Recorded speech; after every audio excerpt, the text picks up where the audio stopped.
ẹ fọkàn balẹ̀, kò sí nǹkan kan tó máa ṣe sí àyẹ̀wò òkú Mohbad, àwọn ọlọ́pàá ló sọ bẹ́ẹ̀ látàrí awuyewuye tó gbòde kan lórí ikú ìràwọ̀ ọ̀dọ́mọdé olórin tàkasúfèé ilẹ̀ wa nì ìlérí olúwa ọládìméjì alọ́ba tí ọ̀pọ̀ èèyàn túmọ̀ sí Mohbad.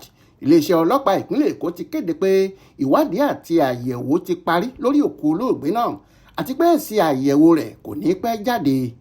Nínú àtẹ̀jáde kan tí alukoro iléeṣẹ́ ọlọ́pàá ìpínlẹ̀ náà SP Benjamin Hundeyin fi léde lọ́jọ́ ajé Monday ọjọ́ 25 oṣù kẹsàn-án yìí ni wọ́n ti fìdí ẹ̀ múlẹ̀ pé àyẹ̀wò ti parí lórí òkú náà. Wọ́n sì tún fọwọ́ sọ̀yà fún gbogbo aráàlú pé kò sí ẹnikẹ́ni tí yóò tọwọ́ bọ èsì náà lójú.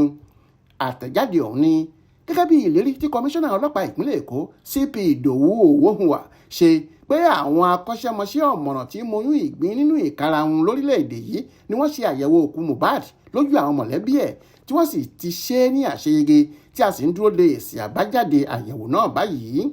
Iléeṣẹ́ ọlọ́pàá wá rọ gbogbo èèyàn láti ní ìdánilójú pé kò sí kọ́nú kọ́hàn kankan lórí bí èsì náà kò ṣe tí ì jáde àti pé àwọn ìwádìí kan sì ń tẹ̀síwájú ni gbogbo èsì náà ni yóò sì jáde láìpẹ́.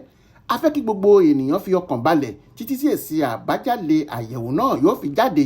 Kò sí ẹnikẹ́ni tó ń tọwọ́ bọ èsì náà lójú gẹ́gẹ́ bí àwọn kan ti ń rò ó.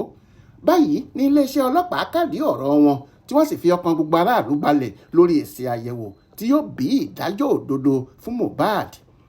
Jamiu Àbáyọ̀mí ló ṣàkójọpọ̀ ìròyìn ọ̀hún fún Aláròyé online television.